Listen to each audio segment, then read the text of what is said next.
आज के युग में हम देखें तो मुझे कहीं भी रोड पर बकरी नहीं दिखाई पड़ती, कभी कोई भेड़ नहीं दिखाई देती, कभी भैंस दिखाई नहीं देती। सिर्फ एकमात्र गौ माता है जिसको हम देवी मानते हैं, और वही कूड़े कचरों के ढेर पर कचरा खाती हुई मिलती है या कटने के लिए जाती है। आज भारतवर्ष पे एक कलंक है, 60,000 से के लगभग प्रतिदिन गौवंश कट जाता है, और हम हिंदू होने के नाते हाथ पे हाथ धर के बैठे रहते हैं। आपसे कुछ नहीं होता है तो किसी एक गौ के प्राण बचाने का भी अगर दायित्व संभाल लेते हो, किसी सरकार से आपको हाथ जोड़ने की, विनय करने की और ये सब करने की आवश्यकता नहीं। अगर प्रत्येक हिंदू जाग जाए और गौ माता के लिए लग जाए तो एक गैया परेशान नहीं होगी। पर हमारी एक स्वार्थपरकता है कि हम केवल दूध निकालने के लिए गौ को किस लिए इस्तेमाल करते हैं? अरे दूध मिल जाए। क्या हमारे ऋषियों ने शास्त्रों में गौ माता की महिमा इसलिए लिखी कि हम दूध पिए?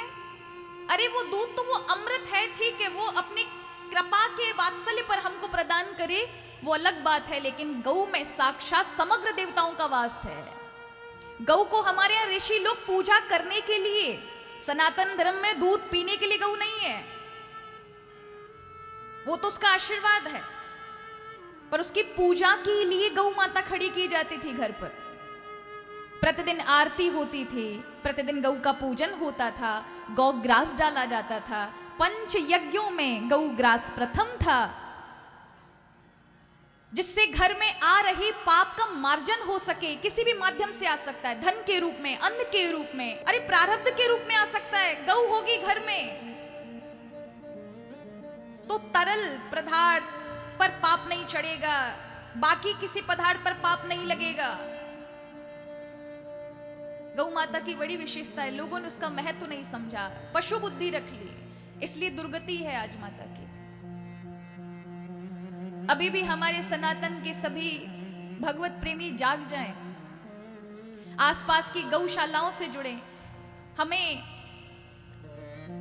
किसी ने एक क्लिप बताई हमारे पूज्य मलुक पीठ वाले महाराज जी की, हमको बड़ा अच्छा लगा, इसलिए उन्होंने तो वहां अपनी कथा में आह्वान किया, हम आप लोगों को कहते हैं और जो भी हमें सुन रहे हैं उन सभी को, आपको सामर्थ्य अगर भगवान ने दी है तो आसपास की गौशालाओं में जुड़ करके गायों की सेवा करिए, जिससे सड़क पर ये कूड़ा खाती हुई गौ माताएं ना मिले, मरे नहीं, या कसाईयों के हाथ ना पड़े।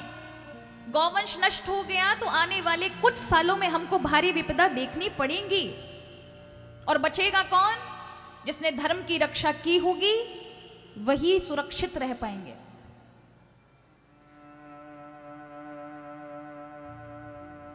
तो अगर आप पे सामर्थ्य है तो अवश्य अपने धन का कम से कम 10वां नहीं तो 5वां हिस्सा ही गौ माता के लिए लगाइए, और वो ना हो सके तो प्रतिदिन अगर आपके घर में 10 लोग हैं, 20 लोग हैं, अरे आपके यहाँ 5 लोगों की भी रोटी बनती हो, उसमें से 100 ग्राम 250 ग्राम आटा यानी एक गैया का भाग आप निकालकर अलग से पीपा बनाएं, प्रतिदिन रखें।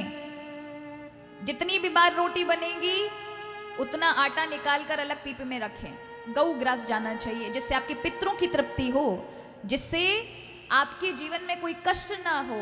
आपके यहाँ पंच यज्ञ में से एक यज्ञ हो रहा है, और जैसे महीने में वो फुल हो जाए कंटेनर, आसपास की गौशाला में पहुंचा दो। इससे क्या होगा?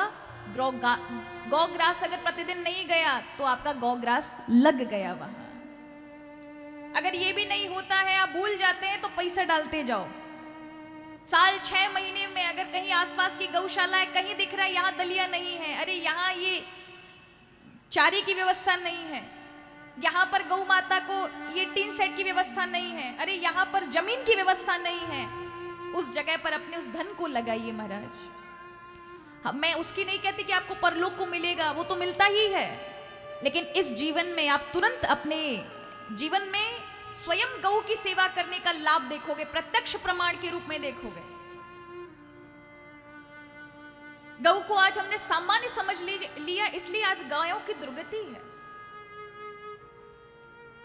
हमने हमारे जीवन में जितने भी हमसे जुड़े हुए लोग हैं, अत्यधिक दरिद्रता में अगर हमने उन्हें देखा, उन्होंने आकर अगर हमसे कहा कि हमें कोई मार्गदर्शन दो, हमने भगवान की सेवा बाद में बताई, गौ माता की सेवा पहले बताई।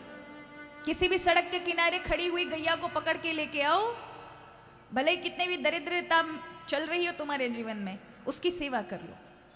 अगर तुमने लगकर 6 महीने सेवा की बड़े प्रेम के साथ, तो तुम्हारे जीवन में कितनी भी बुरी दुर्गति क्यों ना लिखी हो, प्रारब्धवश मिट जाएंगे और संपन्नता में आप संपत्तिवान बन जाएंगे। लेकिन गौ सेवा छोड़नी नहीं है।